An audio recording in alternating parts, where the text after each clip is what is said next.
भागवत में किशोरी जी का नाम स्पष्ट रूप से नहीं है, परंतु संपूर्ण भागवत में और उसमें भी दसम स्कंद में जो भी भाव ठाकुर जी के प्रति प्रस्तुत हुए हैं वो किशोरी जी के ही हैं। ऐसी हमारी श्यामा जी किशोरी जी, उनके मधुर भाव को श्रवणार्थ कहने के लिए हम आप सब लोग बैठे हैं। ये हमारा परम सौभाग्य है। कहाँ से शुरू करें, कहाँ पर जाएं, कुछ समझ में अभी भी आ नहीं रहा है। जन्म से शुरू करें, किसी लीला से शुरू करें, किसी भाव से शुरू करें। सब भाव आनंदमय हैं।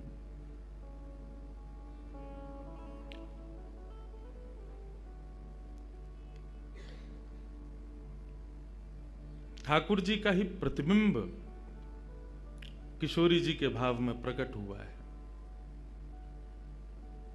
वो बात अलग है कि हम विनोद भाव से, हम आनंद भाव से एक दूसरे के बड़ाई करने में, एक दूसरे को श्रेष्ठ बताने में लगे रहते हैं। किशोरी जी बड़ी हैं, हम कहेंगे श्याम सुंदर बड़े हैं, वो कहेंगे। अब हम वृंदावन वाले, हम जय श्री कृष्ण बोलते हैं, और वृंदावन में दोनों भाव हैं, जय श्री कृष्ण भी है, राधे राधे भी है। वो बरसाने जाएंगे तो वहां जय श्री कृष्ण बोलो तो भाई गारी काय को दे रहे हो, राधे राधे बोलो। वहां का ऐसा भाव है। ये आज का भाव नहीं है। जब ठाकुर जी और किशोरी जी लीला संवरण कर रहे थे, उस समय पर भी जो किशोरी जी के सखियां हैं और ठाकुर जी के जो सखा हैं, वे भी जब आपस में मिलते हैं तो उनका भाव भी ऐसा ही रहता है। वहां पर भी श्याम सुंदर को श्रेष्ठ, यहाँ पर किशोरी जी को श्रेष्ठ, इसी में ही आनंद आता है। यही तो रस है, यही रास है। दोनों के भाव को श्रेष्ठ बता में, यही तो भाव है। बंधुओं, बहुत ध्यान से सुनिएगा।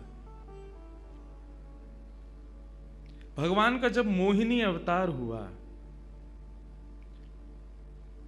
तो मोहिनी अवतार के उस स्वरूप के सौंदर्य पर 33 कोटि देवता न्योछावर हो गए। सबके मन में यह भाव आया, ये जो भी प्रकट हुई हैं, ये किसी भी प्रकार से हमको हमारी गृहिणी के रूप में प्राप्त हो जाए। इतने सुंदर ठाकुर जी बनकर के आए। चंद्रमा भी पीछे पीछे चल रहे हैं, शंकर जी भी पीछे पीछे चल रहे हैं, ब्रह्मा जी भी पीछे पीछे दौड़ रहे हैं, वरुण आदि आदि जितने भी देव हैं, सब मोहिनी पर ऐसे लट्टू हुए कि एक बार हमको देख बर ले, एक बार केवल हम पर दृष्टिपात कर दे, उसी मात्र से हमारा कल्याण हो जाना है। ऐसा ठाकुर जी का स्वरूप। परंतु उन 33 कोटि देवताओं में एक देव ऐसे हैं जिनका मोहिनी के प्रति ऐसा कोई दुर्भाव नहीं था, और वो देव थे सूर्य। सूर्य ने जब मोहिनी के सौंदर्य को देखा तो उनके मन में भाव आया, इतनी सुंदर, इतनी सुकुमारी, इतनी कोमल, इतनी मधुर। सबको तो लगे हमारी पत्नी बने, लेकिन सूर्य को लगे मेरी बेटी बन जाए, मुझे पुत्री रूप में प्राप्त हो जाए।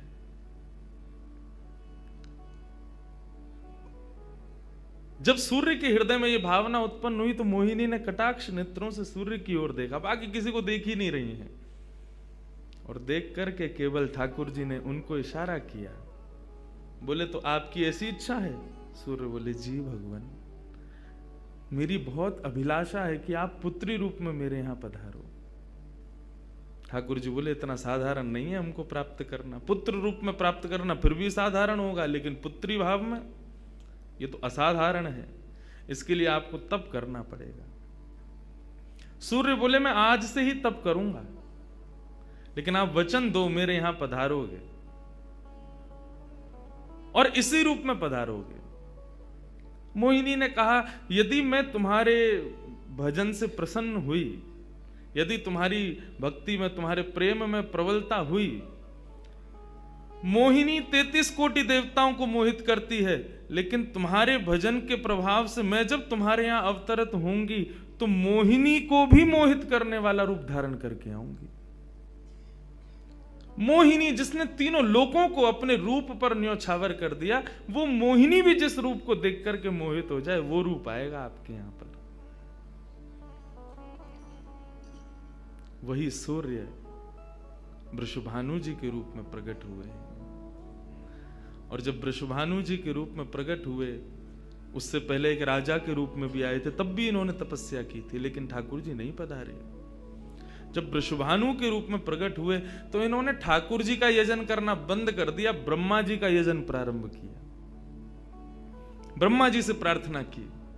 ब्रह्मा जी प्रकट हुए, बोले क्या वरदान चाहिए? बोले वरदान आपसे नहीं चाहिए, वरदान हमको किसी ने कहा था कि वे हमारे यहाँ पुत्री रूप धारण करके आएंगे, मुझे लग रहा वो कहीं भूल नहीं गए हो।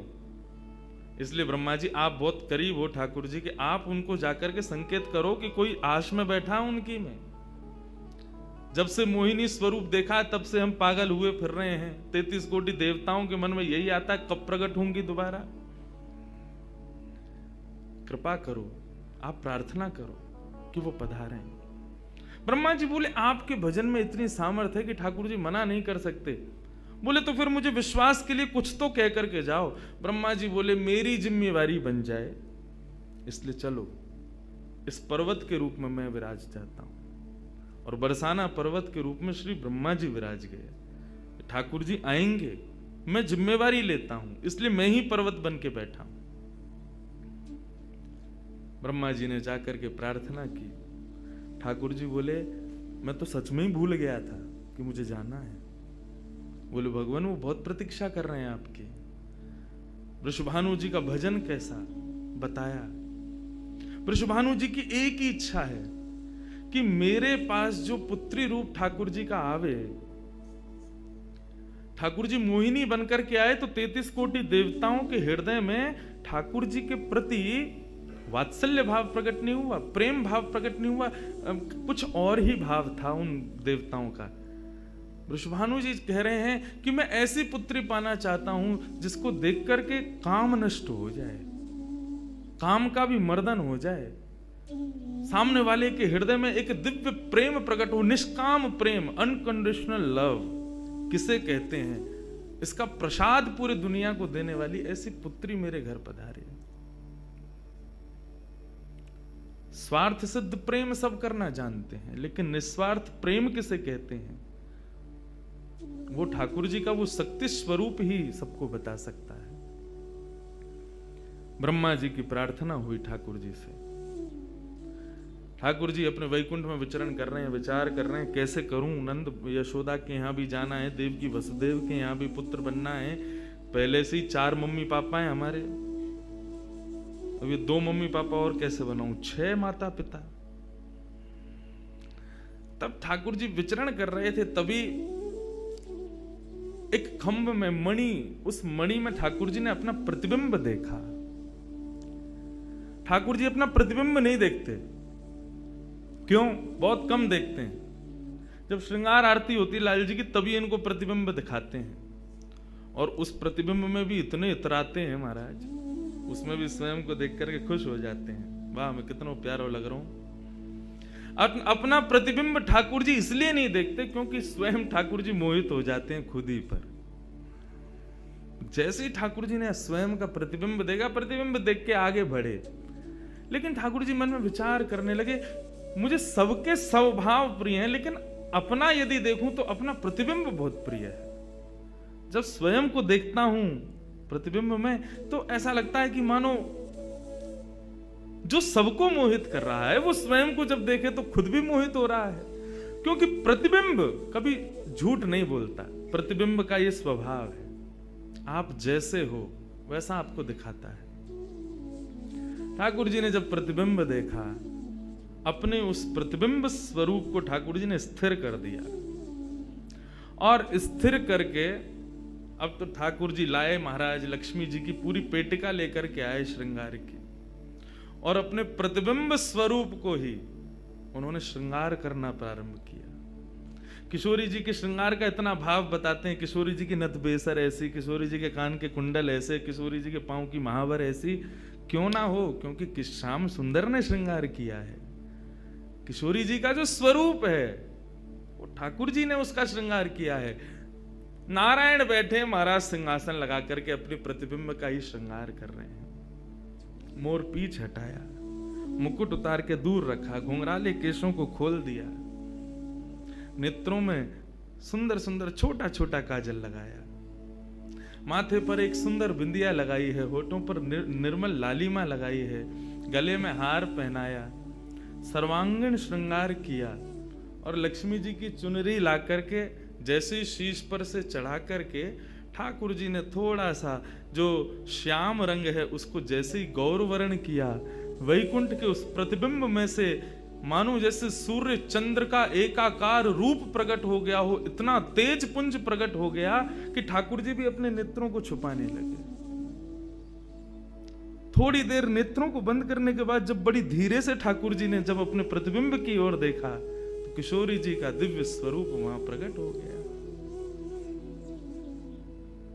ठाकुर जी ने दंडवत किया, पहले प्रणाम, हे श्याम सुंदर, आपने ही मेरो निर्माण कियो है, आपने ही मुख को प्रकट कियो है। क्या भाव है? ठाकुर जी बोले कोई भाव नहीं है, केवल मोहिनी भाव से 33 कोट देवता मोहित हुए थे, लेकिन मैं मोहित नहीं हो पाया था, इसलिए तब से मैं भी तड़प रहा था कि मुझे भी कोई मोहित करे, उस मोहिनी को भी मोहित कोई करे। वो स्वरूप आज प्रकट हुआ है।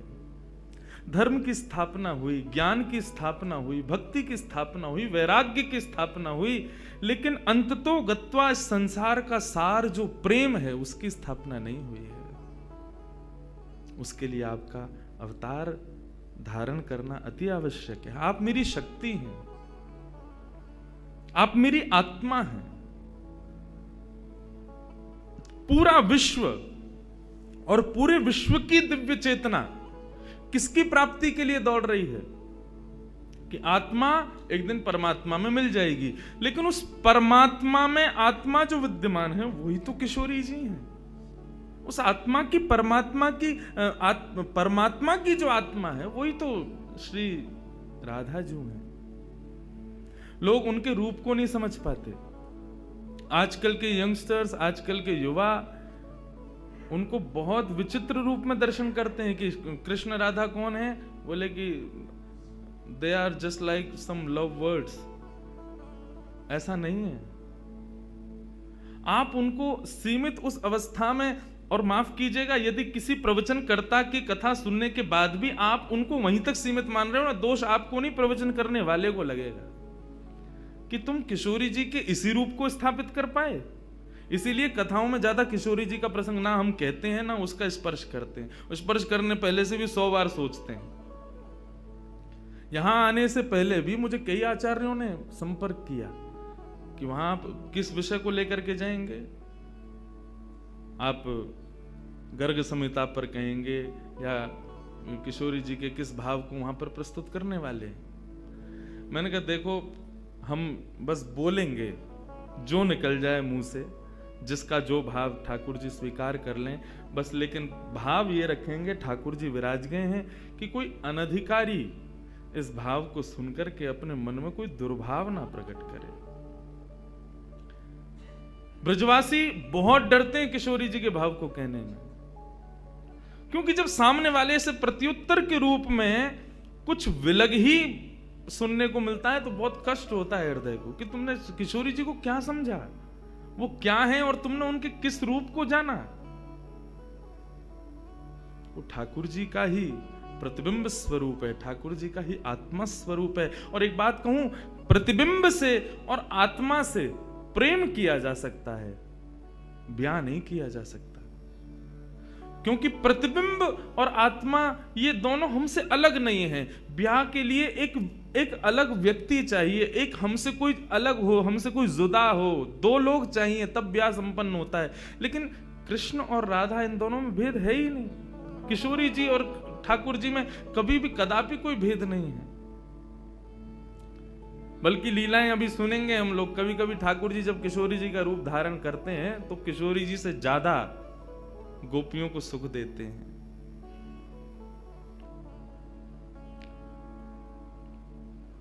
ऐसा भाव। किशोरी जी से प्रार्थना की ठाकुर जी ने कि आप पधारो और प्रेम की स्थापना के लिए आप भूमंडल पर सूर्य के ही अवतार वृषभानु जी के यहां पर आप अवतरित हो। तब किशोरी जी ठाकुर जी की बात मान करके और वृषभानु और कीर्ति के यहां पर अवतरित होती हैं। किशोरी जी का जब अवतार हुआ, जब अवतरण हुआ, कब हुआ? सुबह के 4:40 पर। ठाकुर जी के जितने भी अवतार हुए या तो दिन में 12 बजे हुए या रात में 12 बजे हुए, लेकिन किशोरी जी का अवतरण भोर में ब्रह्म मुहूर्त में सुबह 4:40 पर हुआ। क्यों? बोले राम कृष्ण आदि जितने भी ठाकुर जी के अवतार हैं राक्षसों के वध के लिए आते हैं, तो या तो सूर्य की तेज ताप में उनका जन्म होता है, मानो वे प्रकाश स्वरूप हैं ऐसा भाव बताते हैं, या रात्रि में 12 बजे होते हैं, वो इसलिए होते हैं, वो मानो ऐसा भाव रखते हैं कि चंद्रमा अंधेरे को दूर करता है, वो ज्ञान का प्रकाश है, वो ज्ञान है, उससे अंधेरा दूर होता है। तो ठाकुर जी रात्रि प्रकट होकर के ऐसा भाव रखते हैं कि काले निशा, काला ज्ञान जितना भी है धरती पर, उसको दूर करने के लिए हम पधारे हैं। लेकिन किशोरी जी का जो अवतरण है वो 4:40 ब्रह्म मुहूर्त में होता है। उसका क्या भाव है? बोले 4:40 ब्रह्म मुहूर्त के बाद सूर्य प्रकट होना प्रारंभ होते हैं। मतलब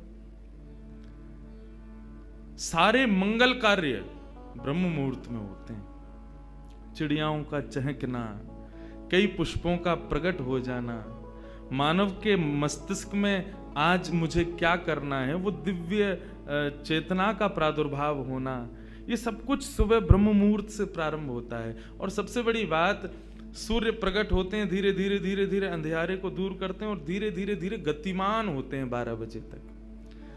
तो किशोरी जी का प्रादुर्भाव ब्रह्म मुहूर्त में हुआ, इसका ऐसा भाव बताते हैं कि मानो वो प्रेम जिस प्रकार प्रादुर्भाव से लेकर के और आगे के गंतव्य तक नित्य प्रति बढ़ता रहे, उसका वर्धन हो, वर्धन करने के भाव से किशोरी जी ब्रह्म मुहूर्त में पधारी।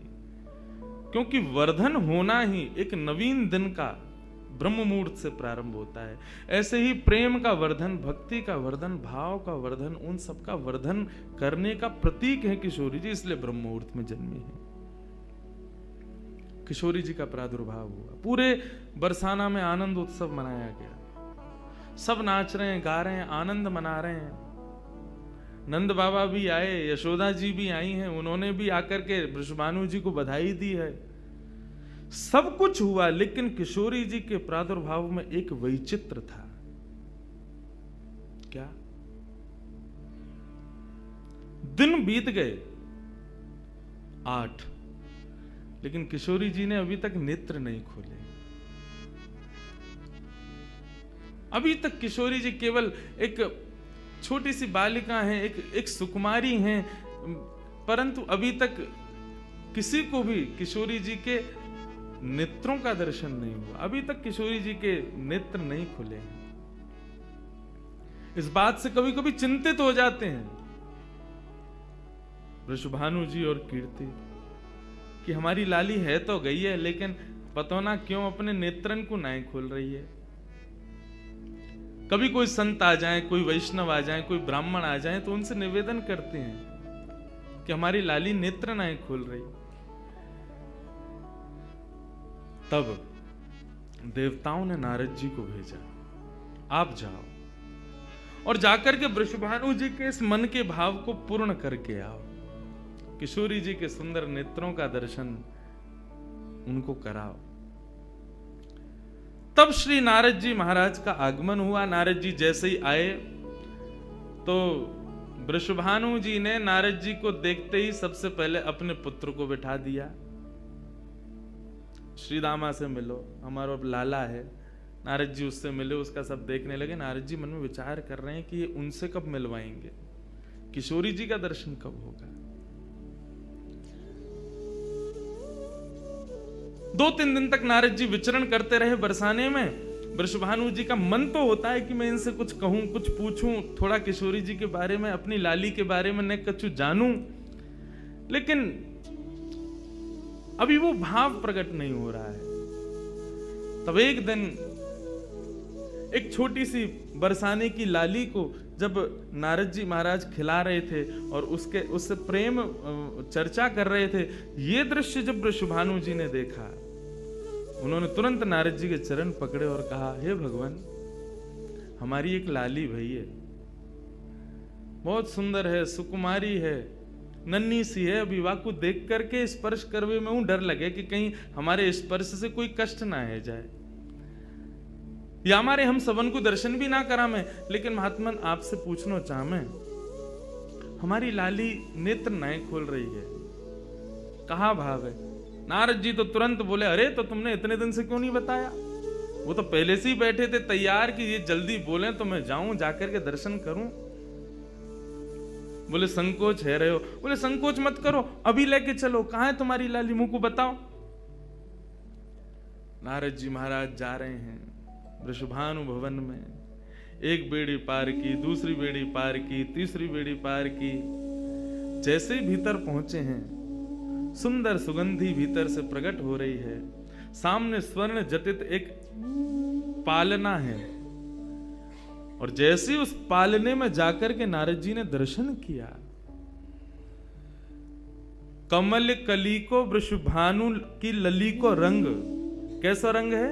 बोले जैसे कमल की कली हूं मैं ना, ऐसी श्री वृषभानु नंदिनी है।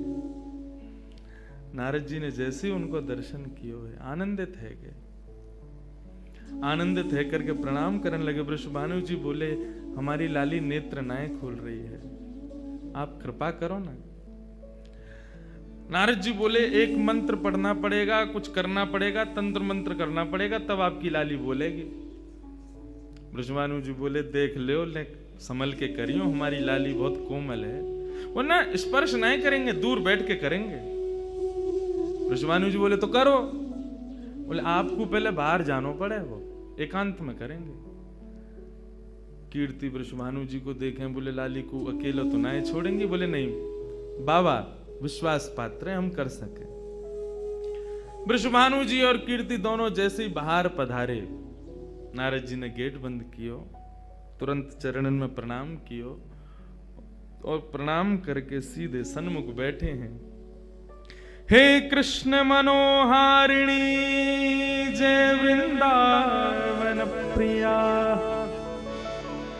जय भू मंगल ललिता, जय वेणु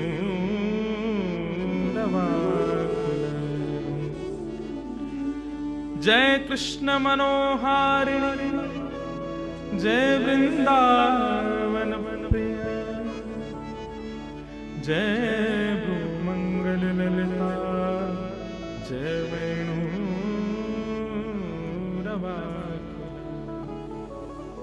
जैसे ही नारद जी के मुख से ये शब्द प्रकट हुआ, जय कृष्ण मनोहारिणी, ये कृष्ण मनोहारिणी शब्द जैसे ही नन्ही सी श्री किशोरी जी के कान में कृष्ण शब्द गयो, कृष्ण शब्द जाते ही नन्ही सी किशोरी जी के नेत्र अपने आप धीरे धीरे धीरे धीरे खुलन लगे, मुख पर एक प्रसन्नता सी प्रकट है गई। नन्ही सी किशोरी अभी करवट लेनो भी ना जाने, लेकिन जैसे ही बार बार ये श्लोक का गान नारद जी के द्वारा हो रहा है, जय कृष्ण मनोहारिणी जय वृंदावन प्रिय, इसको सुनकर के किशोरी जी जो अभी करवट लेनो भी ना जाने, वो अपने पालना को पकड़ करके अपने पालना से उछक करके वहीं से झांक करके श्री नारद जी को देख रही हैं। और नारद जी ने जैसे किशोरी जी के रूप को देखो है, सुंदर मृगनयनी किशोरी जी आज नारद जी को देख रही हैं। मुख में भी दांत ना है, बिना दांतन के किशोरी जी के मुखमंडल की प्रसन्नता देख करके नारद जी आनंद विभोर हो गए। नारद जी बोले, आपको ये कीर्तन भायो, आपको ये कीर्तन प्रिय लगो? किशोरी जी के मुख से केवल किलकारी निकल रही है। नारद जी ने उठाई अपनी वीणा करताल और जय कृष्ण मनोहारिणी जय वृंदावन प्रिय, और इसी का कीर्तन करते हुए वहां नाचने लगे, नृत्य करने लगे, चारों ओर घूम रहे हैं। बीच में पालने में श्री किशोरी जी बैठ करके और करताल बजा रही हैं, और करताल बजा करके आनंदित हो रही हैं। वृषभानु जी बाहर खड़े, बोले कि भीतर तो कीर्तन चल रहा है, करताल की आवाज आ रही है, वीणा बज रही है। तभी उनने कान लगा करके सुनो तो नारद जी गा रहे, जय कृष्ण मनोहारिणी जय वृंदावन प्रिय, जय भ्रू मंगल ललिता जय वेणु रवाकुल। वृषभानु जी ने ये स्वर सुन लिया, लेकिन जैसे ही थोड़े से गए हैं और खिड़की में जाकर के भीतर झांक करके देखा, अद्भुत दृश्य। नन्ही सी किशोरी, ज्यादा से ज्यादा 8 दिन की होंगी, 10 दिन की होंगी, अपने पालना में पौड़ करके स्वयं को झुला रही हैं, करताल बजा रही हैं। चारों तरफ नारद जी वीणा बजा करके, करताल बजा करके आनंद से किशोरी जी को मुखोल्लास कर रहे हैं। ये दृश्य देख करके श्री वृषभानु जी को एक बार तो मूर्छा आ गई, मैं वास्तव में 8 दिन की बालिका को देख रहा हूं। उन्होंने कीर्ति को कुछ नहीं बताया। नारद जी महाराज ने प्रणाम किया। तब किशोरी जी की सहचरियां प्रकट हुई और कहा कि हे नारद, आपने हमारी किशोरी जी को बहुत सुख प्रदान किया है। जब कभी भी आपको ऐसा दर्शन करना हो तो हम आपको कुछ स्थान बता रहे हैं। गोवर्धन, श्री यमुना पुलिन और ब्रज कुंज, इन 3 स्थानों पर आप जब कभी भी हमारी किशोरी को स्मरण करके यही कीर्तन को गान करोगे, किशोरी जी को यही स्वरूप आपको दिखेगा। ये हमारा वरदान है आपको, क्योंकि आपने, किशोरी जी कृपामयी तो हैं। लाल जी 10 बार विचार करेंगे कृपा करवे में, किशोरी जी विचार थोड़ी करें, वो तो तुरंत करुणा करें। नारद जी जाओ, जब कभी भी लाडली को दर्शन करना हो यही भाव से कर लियो। नारद जी महाराज के नेत्र सजल है गए, किशोरी जी के चरणन में बारंबार प्रणाम कियो और प्रणतिपात करते हुए वहां से प्रस्थान कर गए। किशोरी जी फिर से नेत्र बंद करके अपने पालना में पौड़ गई। कीर्ति जी बोली, बाबा आयो, टोना टोटका करके गयो, तब वो हमारी लाली के नेत्र तो खुले नहीं। कीर्ति जी गोद में लेकर के सुला रही है, नेक नेक थोड़ी सी संकुचित है करके रुदन करना प्रारंभ कियो। सो इतने में वृषभानु जी आए और वृषभानु जी बोले, नेक दियो लाली को। और किशोरी जी को गोद में लेकर के वृषभानु जी बोले, हे कृष्ण मनोहारिणी। जैसे ही बोले तुरंत किशोरी जी के नेत्र फिर से खुल गए, फिर से अपनी किलकारी भर करके कीर्तन में करताल बजाने लगी, आनंद विभोर हो गई। अब तो जैसे ही ये भाव देखो, वृषभानु जी ने कीर्ति को सुनायो, कीर्ति भी वही गा रही है। पूरा बरसानो आकर के श्री कृष्ण कीर्तन करने लगो और बीच में मध्य में बैठ करके किशोरी जी अपनी करताल बजा रही हैं, किलकिल करके हंस रही हैं, इतनी आनंद विभोर रह रही हैं। तब सबन को ये भेद पतो चलो, कहा कि ये श्री कृष्ण की आत्मा है, ये उनसे विलग नहीं है, वे ही आपको सर्वस्व है। निश्चित ही पूर्व में ही ऐसी कथाएं आती हैं कि नंद बाबा वृषभानु जी ने पहले ही कह दी कि भैया हमारे अगर बालक भयो तो हम ब्याह कर देंगे, संबंध बनाएंगे। और आज वही भाव उन सबको वहां दिख रहा था। हे कृष्ण मनोहारिणी, यदि नित्य कोई श्री किशोरी जी का स्मरण करे और जब भी किशोरी जी के दर्शन करे, किशोरी जी के सन्मुख बैठे, इस भाव को कहे, हे कृष्ण मनोहारिणी, हे कृष्ण के मन का हरण करने वाली, या हे कृष्ण जय कृष्ण, कृष्ण ने जिनके मन का हरण किया, दोनों भाव हैं इसके। जो कृष्ण के मन का हरण करे या जिसने कृष्ण के मन का हरण किया है, ऐसी श्री किशोरी जी आज भी प्रसन्न होती हैं इस कीर्तन को सुनकर के। ऐसी हमारी ब्रज की शोभा, ब्रज की भूपा, ब्रज की अधिष्ठात्री, ब्रज की रानी श्री किशोरी जी को या प्रकार से प्रादुर्भाव है, या प्रकार से श्री किशोरी जी या धराधाम पर पधारी। हमारे जैसे वृंदावन में राधे राधे को भाव है, बिहारी जी के सामने भी जय जय श्री राधे के हैं, सबके हैं। ऐसी जब भी किशोरी जी के सामने जाओ तो कृष्ण नाम को उच्चारण करो। अपोजिट चलें सब जगह। राम जी के सामने जाओ, हनुमान जी के भाव को, हनुमान जी के सामने जाओ, राम जी को कीर्तन करो। कन्हैया के सामने जाओ, किशोरी जी को कीर्तन करो। किशोरी जी के सामने जाओ, श्री ठाकुर जी को कीर्तन करो। हनुमान जी को हनुमान चालीसा सुनाओगे तो हनुमान जी प्रसन्न नहीं होंगे, राम जी को सुनाओ। और राम जी के सन्मुख जब हनुमान जी के सन्मुख जब जाओ तब राम जी को कीर्तन करो। ऐसे ही जब ठाकुर जी के सन्मुख जाओ तब किशोरी जी को भाव रखो, और किशोरी जी के सन्मुख जाओ तब ठाकुर जी को प्रेम भाव रखो। यही भाव है। एक कथा ये तो थी किशोरी जी कैसे प्रकट भई, कैसे उनके भाव। अभी एक भूमिका सी बना लूं, न तुम मुझे पहचान लो, न मैं तुम्हें पहचान लूं, और न यहाँ को वातावरण में न मैं ढल जाऊं। इतना अत्याचार मत करो, जल्दी आन दो मुझे। किशोरी जी को प्रादुर्भाव, एक बाह्य एक स्ट्रक्चर बना लूं, फिर घुसेंगे भीतर रस में। अभी चीनी डरी है ना कि भाई चाशनी बनन दो, अब सबरे ऐसे मुंह को टकटकी लगा के देख रहे, अभी गुल्ला में हमें रस में डाल दो। प्रेम से कहो, हे कृष्ण मनोहारिणी, हे वृंदावन प्रिया, जय कृष्ण मनोहारिणी। एक सुंदर पद है। ये तो रहो किशोरी जी को प्रादुर्भाव को भाव। अब एक पद है जहां में ठाकुर जी और किशोरी जी की प्रथम भेंट लीला के बीच में कब भई, वाको भाव है। आहा, मधुमास सारंग।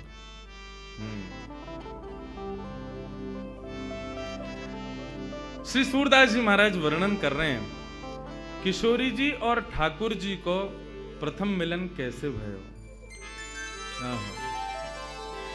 ठाकुर जी खेलवे के काजे निकले हैं अपने घर से, अपने भवन से, और यहां किशोरी जी भी आज भ्रमण करती करती आ गई हैं श्री वृंदावन यमुना पुलिन पर। वहीं दोनों को मिलन है वे वारो, श्री सूरदास जी वर्णन कर रहे हैं। किशोरी जी के प्रादुर्भाव को भाव सुनो, अब प्रथम मिलन को भाव सुनो, फिर के बाद एक भाव और सुनेंगे। ठाकुर जी और किशोरी जी को प्रथम मिलन कैसे भयो। सूरदास जी को पद है, सब मेरे पीछे पीछे गई हूं।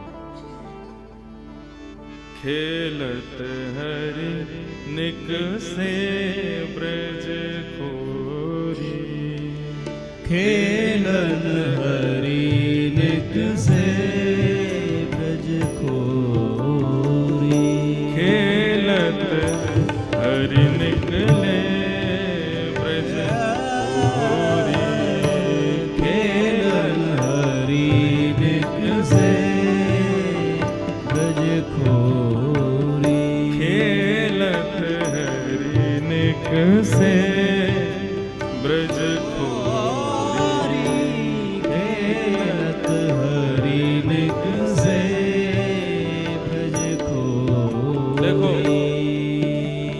मेरा साथ तो देना पड़ेगा, आप पीछे पीछे गाना पड़ेगा। भले ही राग में मत गाओ, लेकिन अनुराग में गाओ, क्योंकि जब आप सब एक साथ एक नाद ब्रह्म को प्रकट करोगे तो निश्चित ही यहाँ पर फिर ये सब दृश्य नहीं दिखेगा। सच में ऐसा लगेगा ठाकुर जी जा रहे हैं खेलवे के काजे। ये अष्ट सखाओं के पद, ब्रज के भक्तन के पद, ये साधारण नहीं है। इनमें आज भी सामर्थ्य किशोरी जी को आपके सामने प्रकट करने की, ठाकुर जी को आपके सामने नृत्य करावे की, लेकिन अनुराग से गाओ, भाव से गाओ। खेलत हरि निक से ब्रज खोरी, खेलत हरि निक से ब्रज खोरी, कटि कछनी पीतांबर बांधे, कट काछनी पीतांबर बांधे, कट काछनी पीतांबर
तनया कौन है? रवि यानी सूर्य। उनकी पुत्री कौन? यमुना जी। कहाँ जा रहे हैं ठाकुर जी? यमुना के तट पर जा रहे हैं। कैसे जा रहे हैं?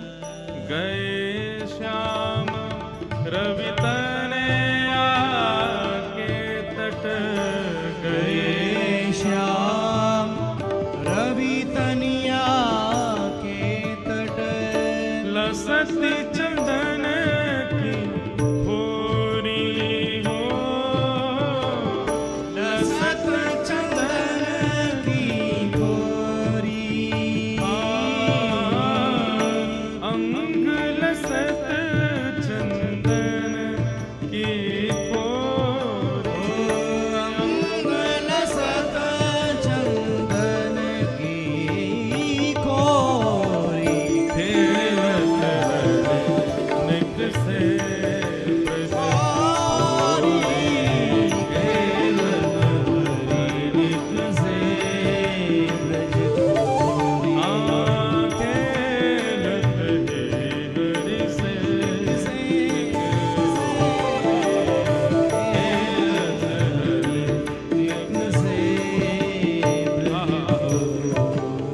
रवि तनया के तट पर पहुंच गए।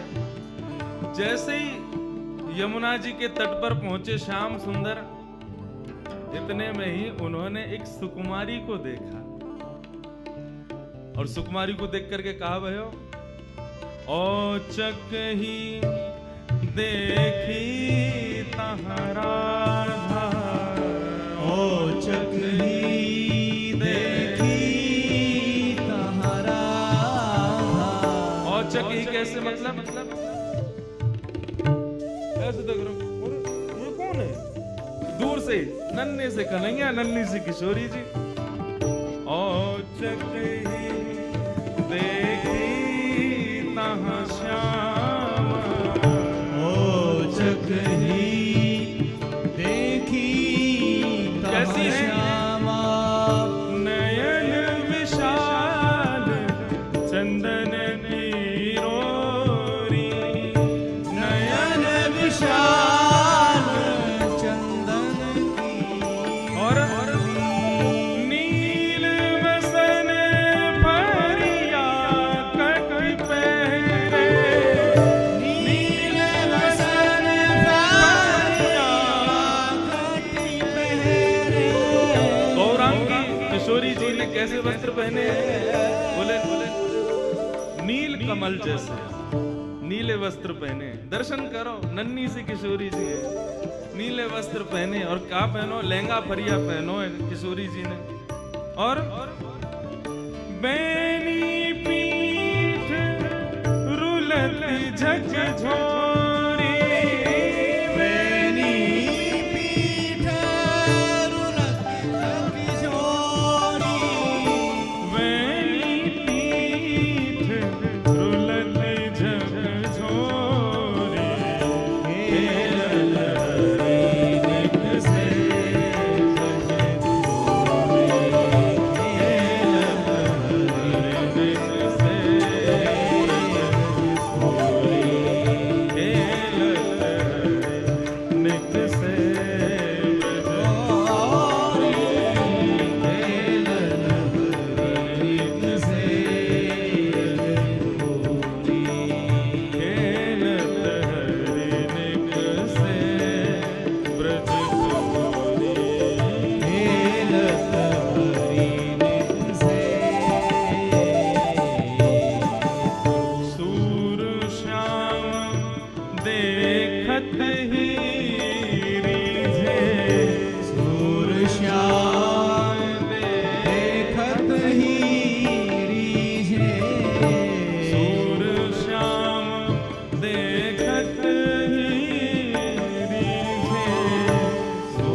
नैन मिली परी ठगोरी,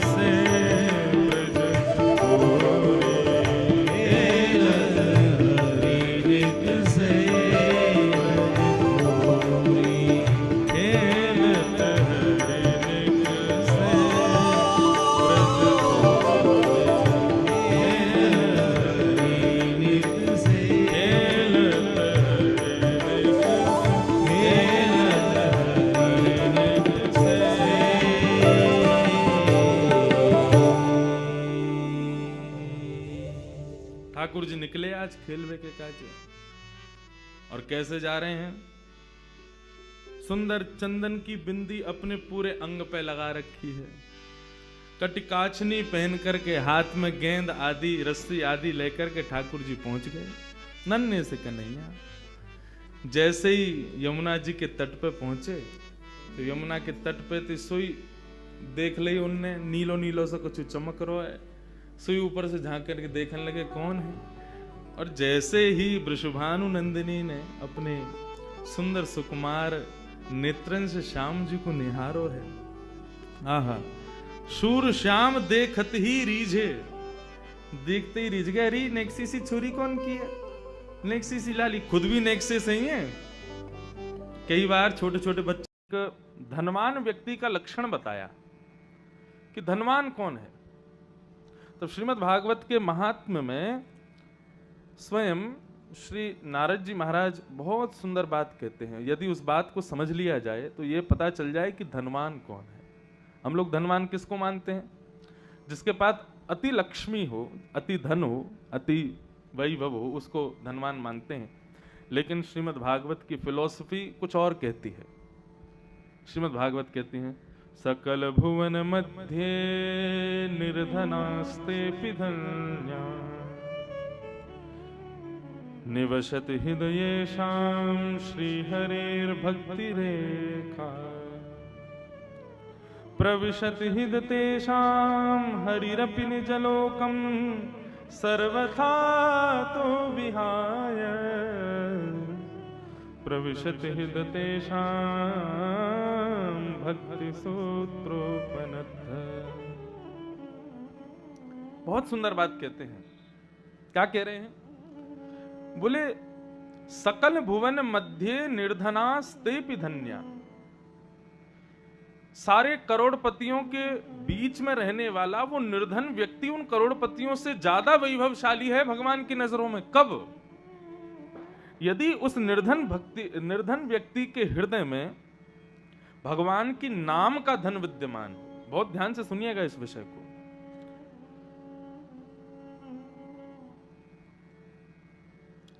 चारों तरफ बड़े बड़े उद्योगपति रहते हैं, लेकिन उन सबके बीच में एक निर्धन व्यक्ति, ज्यादा धनवान नहीं है। भगवान कहते हैं उन करोड़पतियों के बीच में रहने वाला निर्धन व्यक्ति मेरे लिए ज्यादा श्रेयस्कर है। कब? जब उसके हृदय में मेरे प्रति निर्मल भक्ति होती है। क्यों? आपको तो वो प्रिय होने चाहिए जहां आपकी पत्नी रहती है। आपकी पत्नी कौन? लक्ष्मी। अब लक्ष्मी जिनके घर में, उनसे ज्यादा प्रेम होना चाहिए आपको। ठाकुर जी कहते हैं पत्नी भले ही हमारी लक्ष्मी हो, लेकिन हमको प्रेम किससे है? भक्ति से है। ऐसा नहीं है कि लक्ष्मी को वो योग्य नहीं है, वो अत्यंत योग्य है, उसके बिना हम रहते ही नहीं है। लेकिन स्थिति कुछ ऐसी है कि मैं अनुगमन करता हूं भक्ति का। भक्ति जहां जहां जाती है मैं वहां वहां जाता हूं, और लक्ष्मी कहां जाती है? बोले जहां मैं जाता हूं। इसलिए वो निर्धन व्यक्ति जिसके हृदय में भक्ति विद्यमान है वो अत्यंत श्रेष्ठ है। क्यों? क्योंकि भक्ति का सूत्र मुझसे बंधा है। जहां भक्ति रहती है वहां मैं पहुंच ही जाता हूं, और मेरा सूत्र लक्ष्मी से बंधा है। जहां मैं पहुंच जाऊंगा वहां लक्ष्मी को आना ही पड़ेगा। इसलिए संसार में धनवान व्यक्ति श्रेष्ठ नहीं है, भक्तिवान व्यक्ति श्रेष्ठ है। भले ही शुरुआत में उसके पास धन ना हो, उसके पास लक्ष्मी ना हो, लेकिन लक्ष्मी जिनके चरणों की दासी है वो नारायण उसके पास रहते हैं, इसलिए वो व्यक्ति अति धन्य है। आज कथा आएगी सुदामा जी की। भले ही दीन थे, भले ही धनवान नहीं थे, लेकिन भक्तिवान थे। सुदामा जी का नाम सुदामा कैसे पड़ गया? श्रीमद् भागवत में सुदामा नाम नहीं है। श्रीमद् भागवत में तो केवल इतना लिखा है कि भगवान का एक विप्र मित्र था, उसका नाम सुदामा था, ऐसा नहीं लिखा। ये तो वैष्णव जनों ने, संत जनों ने, विद्वान जनों ने अपनी मति से निश्चित करके कहा कि भैया भगवान के इस मित्र का नाम सुदामा है। क्यों सुदामा है? सुदामा शब्द का अर्थ क्या होता है? जिसके पास सुंदर दाम है, सुंदर धन है, उसको सुदामा कहते हैं। किसी ने प्रश्न किया, बोले भगवान आप एक दीनहीन से व्यक्ति को, जिसके घर में खाने को अन्न नहीं होता, पहनने को वस्त्र नहीं होते, आप उसका नाम सुदामा कैसे रख सकते हो? सुदामा मतलब जो जिसके पास सुंदर धन है वो सुदामा। तब वैष्णवों ने कहा, बोले भैया संसार के पास जो धन है ना वो सुंदर धन नहीं है। क्यों? एक दिन खर्च हो जाता है। लेकिन सुदामा के पास जो भगवान का नाम रूपी धन है ना, वो कितना भी खर्च करो कभी खर्च ही नहीं होता, बढ़ता ही रहता है। तो ऐसा दाम जिसके पास है उसका नाम है सुदामा, भगवान का नाम रूपी दाम, इसलिए उनका नाम सुदामा। तो बंधुओं, श्रीमद् भागवत लक्ष्मी साध्य नहीं है। अगर आप सोचो कि बहुत धनवान हो और कथा करा लोगे तो संभव नहीं हो पाएगा। श्रीमद् भागवत भाग्य साध्य भी नहीं है। मेरा भाग्य प्रबल हो जाएगा तो मैं कथा करा लूंगा, ऐसा भी जरूरी नहीं है। श्रीमद् भागवत तो कृपा साध्य है।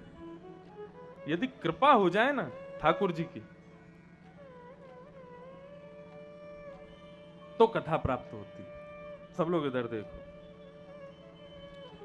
कहां तक बताएं? बड़े बड़े धनवान, बड़े बड़े करोड़ खरबपति, करोड़ों का टर्नओवर कराने वाले भी कथा नहीं करवा पाते। लेकिन यदि किसी के ऊपर कृपा ठाकुर जी को करनी है ना, उसके पास कुछ भी नहीं होगा तो भी वो कथा करा लेता है। ऐसा कितना अनुभव किया। हमारे पूज्य पिताजी महाराज की एक बार कथा हुई, यहां पंडरिया एक जगह है, रायपुर से बिलासपुर के बीच में पंडरिया। अब जिन्होंने कराई उनका नाम तो नहीं पता, लेकिन जिन्होंने कथा करवाई थी वो उस शहर के डॉन थे। डॉन समझ गए? नहीं नहीं, वो नहीं। अरे भाई उनका नाम मत बोलो, वो तो बढ़िया आदमी है बेचारे, ये किसी और का नाम बोल रहे हैं। तो एक कथा कराई थी पंडरिया में, वो जो थे उन्होंने किस लिए कथा कराई अब सुनो। बैठे थे ऐसे 4-5 दोस्त, और डॉन आदमी तो थे ही, उनका रुतबा था वहां पे महाराज। वो जब चलते थे तो उनके सब रखे रहते थे औजार, वो सब आदमी डरते थे उनसे। तो बस इसलिए कथा करा ली कि किसी ने कह दिया भाई तो बहुत धनवान बनता है, बहुत ये बनता है, तू कथा करा के दिखा तो माने। उसकी भगवान में कोई रुचि उची नहीं थी, केवल पैज में केवल शर्त लगी थी दोस्त से कि कथा करानी है। बोले कथा तो मैं करा के रहूंगा चाहे दुनिया हिल जाए। बोले किसकी कथा कराओगे? उसने फोटो दिखा दिया, बोले भागवत के सबसे बड़े वक्ता यही हैं, इनकी कराओ। पिताजी महाराज का चित्र देखा, उसी रात गाड़ी लेकर के वो गाड़ी से ही वृंदावन आया, यहाँ पंडरिया से। और पिताजी की कथा कहीं बाहर थी, तो वृंदावन में आकर के मिला हमारे जो सब व्यवस्था कर्मी है सब लोगों से। सबने व्यवस्था बताई, भैया ऐसा पंडाल बनाना पड़ता है, इस प्रकार प्रचार प्रसार करना पड़ता है, रहने सहने की सबकी अच्छी उत्तम व्यवस्था करनी पड़ती है, सबको भोजन प्रसादी की व्यवस्था देनी पड़ती है। अब तो जो कहते हैं ना जिसके सिर पर वो सवार होता है रुतबा, वो फिर सब मना थोड़ी, अरे महाराज ये सब मत बताइए मुझे, ऐसी व्यवस्था करूंगा आपने जीवन में नहीं देखी होगी। तो सब लोग बोले भैया बढ़िया ही आदमी होगा, इतना जब विश्वास से बोल रहा है कि ऐसी व्यवस्था करूंगा जीवन में नहीं देखी होगी तो फिर आनंद ही आएगा फिर इसकी कथा में। तो बोले मुझसे और कुछ मत बताइए, कितनी दान दक्षिणा आदि करनी है मुझे वो बता दो, बाकी सब व्यवस्था हो जाएगी। तो उसको सब बताया, भैया इतना खर्चा हो जाता है, आने जाना सब कुछ करना। सब चीज पर हाँ बोलता चला गया, हाँ ठीक है ठीक है ठीक है, सब करूंगा, एक नंबर व्यवस्था होगी, ऐसी होगी, बस मेरे को कथा की डेट दीजिए। पिताजी ने 1 साल बाद, उनकी कथा का समय खाली था, वो डेट उसको दे दी, भाई 1 साल बाद तुम्हारे यहाँ कथा होगी। ठीक है। 1 साल तक बीच में कई कथाओं में वो व्यक्ति पहुंचा, आकर के बार बार कहे महाराज तैयारियां चल रही हैं और ऐसे कर रहा हूं वैसे कर रहा हूं, आपको आना है। बोले आएंगे भैया आएंगे सब। तो ये काफी पुरानी बात है। उसके बाद से फिर हम कथाओं की व्यवस्था के लिए 10 दिन पहले किसी ना किसी को भेज देते हैं, भाई देख के आओ। तब तक नहीं भेजते थे लेकिन हर जगह नहीं भेज पाते थे क्योंकि व्यस्तता इतनी रहती थी पिताजी की। फोन पे ही बात चल रही थी, बोले हाँ सब व्यवस्था है, पंडाल बन गया, ये हो गया वो हो गया, सब बात हो गई। कलकत्ता से कहीं से कथा करके पिताजी सीधे रायपुर, एयरपोर्ट पे कोई लेने ही नहीं आया। पिताजी ने फोन करवाया, भैया कहाँ है पूछो उनसे। बोले कि हम अभी चल दिए हैं पंडरिया से, आप थोड़ी देर बैठो, एयरपोर्ट पे ही आ रहे हैं अभी। पिताजी बोले भाई बड़ा विचित्र प्राणी है, अभी चला है पंडरिया से, अभी 2-3 घंटे में यहाँ पहुंचेगा, फिर लेगा, फिर लेके जाएगा। हम सुबह से भूखे प्यासे चले हैं। रायपुर में बहुत वैष्णव है, पिताजी के शिष्य, जिंदल परिवार पूरा उन्हीं का शिष्य है। पिताजी अपनी व्यवस्था करके पंडरिया पहुंच गए। अब पंडरिया पहुंचे तो उसको फोन करें, वो कहे मैं तो रायपुर आ गया, आप पंडरिया क्यों चले गए? अब रुको पंडरिया में, मैं आ रहा हूं वापस। बोले अरे तुम आते रहना, हमारी व्यवस्था बताओ, रुकना कहाँ है? बोले रुकने की व्यवस्था मैं बता तो रहा हूं, अभी एक घंटा में इंतजार करो, मैं बता रहा हूं कहां है। अरे भैया ऐसे तो होता है क्या, इतने दूर से आ गए, बताओ कहां रुकना है। गाड़ी में बैठे रहे 3 घंटे पिताजी। वो व्यक्ति रायपुर से लौट के आया, आकर के प्रणाम करके बोले कहाँ रुकना है। बोले अभी वो एक को बोला है, वो अपना घर खाली कर रहा है, उसको 2-3 घंटे लगेंगे तब रुकवाएंगे आपको। बोले ये कोई तरीका है भाई, पहले से तुम 1 साल तुमको दिए, तुमने कोई व्यवस्था नहीं की। बोले अरे एक जगह की थी, उसका घर ही टूट गया। बोले ऐसा कैसा घर था, घर टूट गया। बोले अच्छा तो पंडाल वंडाल दिखाओ कहाँ लगा है, कैसा लगा है। तो पंडाल क्या था, हवा आती उड़ता था वो पंडाल पूरा ऊपर। पंडाल देख के पिताजी घबरा गए। बोले भैया यहाँ कथा होगी। बोले हाँ, तूफान आ गया तो पंडाल ही गिर जाएगा। बोले नहीं गिरेगा, हमारी जिम्मेवारी है। बोले अरे भैया वाटरप्रूफ बनाते, कुछ बढ़िया बनाते। बोले अरे महाराज सब व्यवस्था हो गई है, अब आप एंड टाइम पे मत बताओ क्या करना, मैंने सब कर दिया। सारे पिताजी के संगीतज्ञ और ब्राह्मण लोग जहां रुके वहां महाराज सांप बिच्छू तो उनका घर था वो। वहां जाकर के इन लोगों ने सबने कहा भैया यहाँ कहाँ सोएंगे, नीचे पूरी मिट्टी पड़ी है, कहाँ कैसे व्यवस्था होगी, क्या होगा। बाथरूम के नाम पर जंगल था, उसी में जाओ, वहीं सब करके आओ, उसके अलावा कोई व्यवस्था नहीं। नहाने के नाम पे नीचे नदी बह रही है, इसमें नहा लो। सब लोग रात्रि में पिताजी के पास पहुंचे, भैया ऐसे तो कैसे होगी कथा। पिताजी बोले क्या करें, बड़ा विचित्र आदमी है, कथा की डेट ले गया, सब फाइनल कर गया। बोला सब करूंगा, और अब देखो कुछ नहीं किया। सब लोगों ने कहा भैया भोजन प्रसाद बनाने के लिए गैस चूल्हा दो, तो उसने चूल्हा और लकड़ी लाके दी। बोले इसी में बनाओ, पकाओ, खाओ।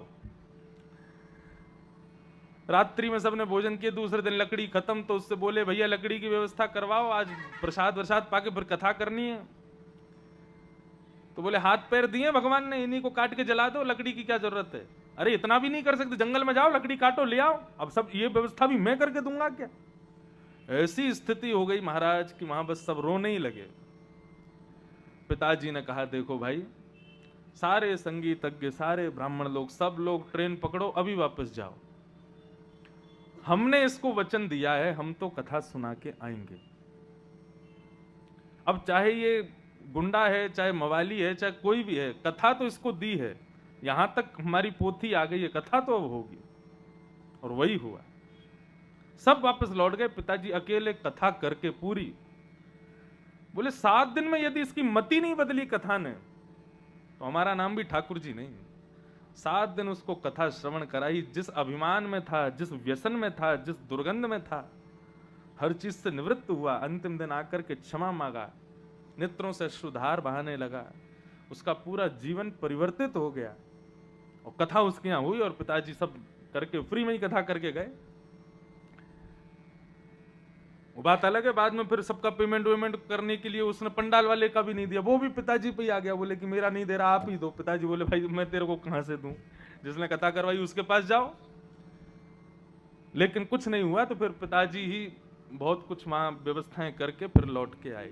कहने का अभिप्राय, श्रीमद् भागवत धन साध्य नहीं है, श्रीमद् भागवत कृपा साध्य है। और ना जाने किस पर हो जाए कुछ कह नहीं सकते। आज तक वो व्यक्ति बिल्कुल सुधरे हुए हैं, बिल्कुल अब संभल गए हैं, अब अपना जीवन पूरा उनका परिवर्तित हो गया। आते हैं कभी कभी कथाओं में पिताजी की में। अब इसका मतलब ये नहीं सुन के कोई 2-4 लोग सोचे तो हम ऐसे कर ले, महाराज जी को बुला के सब व्यवस्था है और आके इनसे कह देंगे हाँ भाई करो अब कथा, तो आ जाएंगे तो फिर तो करनी पड़ेगी। ऐसा नहीं है। मैं यहां पर कोई वक्ता की विशेषता या किसी अन्य बात की विशेषता नहीं कह रहा हूं, मैं केवल इतना कह रहा हूं कि किसी के घर में किसी के द्वारा भागवत कथा होना, करवाना, ये साधारण बात नहीं है। कितनी बार ऐसा होता है कि लोग कथा बुक कर लेते हैं, सब व्यवस्था कर लेते हैं, एंड टाइम पे नहीं हो पाती, किसी ना किसी कारण से कैंसिल हो जाता है, सब अव्यवस्थित हो जाता है। अभी टूंडला में कथा थी, विदेश जाने से पहले आगरा के पास टूंडला, सुबह से ही बारिश शुरू, असमय की बारिश। और परिणाम ये कि शोभा यात्रा जैसे ही पंडाल के समीप पहुंची है, शोभा यात्रा क्या थी, सब टंपुओं में आ रहे थे, इतनी बारिश हो रही थी। जैसे ही शोभा यात्रा व्यासपीठ के बिल्कुल पंडाल के बाहर पहुंची है, इतने में ही बीच में से पंडाल टूट गया, ध्वस्त हो गया, नष्ट हो गया, कथा नहीं हो पाई।